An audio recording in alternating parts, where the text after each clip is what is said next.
Hi guys, இது உண்மையின் தேடல். உண்மையின் தேடல் என்று சொல்லக்கூடிய இந்த யூடியூப் சேனலின் 2வது பதிவு இது. இன்றைக்கு ஒரு புது விஷயத்தை உங்களோட நான் பேசிக்கொள்ளலாம் என்ற நம்பிக்கையோடு வந்திருக்கின்றேன். என்ன விஷயம் அப்படின்னு சொன்னால், இன்றைக்கு சமத்துவம் பேணுவோம் அப்படின்னு சொல்லி ஒரு ஹெட்டிங் கீழே ஒரு மோட்டிவேட் பண்ணலாம் அப்படின்ற ஒரு நம்பிக்கையோடு வந்திருக்கின்றேன். இனி அதை பற்றி பார்ப்போம் இன்ஷா அல்லாஹ். என்ன விஷயம் அப்படின்னா, நம்ம பிறக்கும்போது யாருமே உயர்ந்தவன் இவன் தாழ்ந்தவன் அப்படின்னு பிறந்ததில்லையே.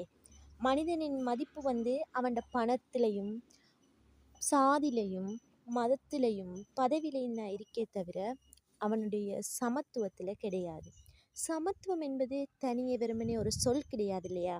அதனால் இது ஒரு வாழ்க்கை முறைக்கான ஒரு சான்று தான். அதால் நாம் எல்லாரும் சமம், மனதிலும் சரி உரிமையிலும் சரி வாய்ப்பிலும் சரி எல்லாருமே சமனானவங்கன்றதை இங்கே ஆணித்தரமாக நம்ம கூறலும். ஒரு மனிதன் ஒருவர் மீது பாகுபாடு வச்சு நம்ம ஒரு மனுஷனை நினைக்கிறோம் அப்படியா இருந்தால், அங்கே நம்ம யார் மேலே பாகுபாடு நம்ம வைக்கிறோமோ அவன் தாழ்ந்தவன் இல்லை. ஒரு உதாரணத்துக்கு எக்ஸாம்பிள் சொல்கிறேனே. உதாரணத்துக்கு ஒருத்தன் கருப்பன் ஒருத்தன் வெள்ளையன் என்ன நினைக்கிறான், கருப்பனை பார்த்து இவன் தாழ்ந்தவன் அப்படின்றது இந்த காலங்களில் இருக்கக்கூடிய ஒரு சின்ன கோட்பாடுன்னு வைங்களேன்.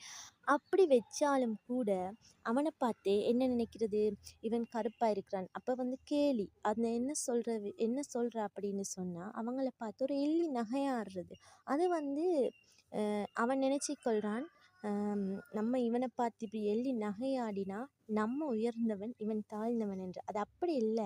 அவனுடைய திறமைகள், அவனிடம் இருக்கக்கூடிய நல்ல விஷயங்களை அங்கே மறந்துடுறாங்க. ஆனால் அவன் உயரத்தில் இருப்பான்றதையும், நம்ம சொல்லக்கூடிய நம்ம தாழ்வில் இருக்கிறோம் அப்படின்றதையும், சமத்துவம் நம்ம தான் பேண இல்லை நமக்குத்தான் தெரியாது என்பதையும் அவன் இங்கு விளங்கி கொள்ளவில்லை.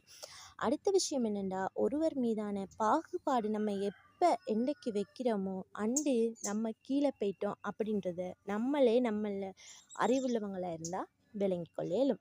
அடுத்த விஷயம் என்னென்னா, ஒரு குழந்தை அதுக்கு கல்வி வாய்ப்பு தடைப்படுது. எதால்? பணத்தால், சாதியால். முன்னொரு காலங்கள்ல எல்லாம் இந்த பாபருடைய மகன் அந்த தொழில் தான் செய்ய வேண்டும், விவசாயியுடைய மகன் விவசாயியாக தான் இருக்க வேண்டும் அப்படி என்ற ஒரு கொள்கை இருந்துச்சு. ஆனால் இன்றைக்கு அப்படி இல்லை. அதே மாதிரி இன்டர்நேஷ்னல் ஸ்கூலில் படிக்க வேண்டுமாக இருந்தால் பண வசதிகளும் ஆதிக்கங்களும் நிறைய இருக்க வேண்டும். இல்லை ஏழையாக இருந்தால் அந்த ஸ்கூலில் படிக்க இயலாது அப்படின்ட்டு நிறைய சமத்துவம் பேணாத விடயங்கள் இருந்து கொண்டே தான் இருக்கின்றது. ஆனால் இன்றைக்கு நிறைய வாய்ப்புகள் திறந்து விடப்பட்டிருக்குது.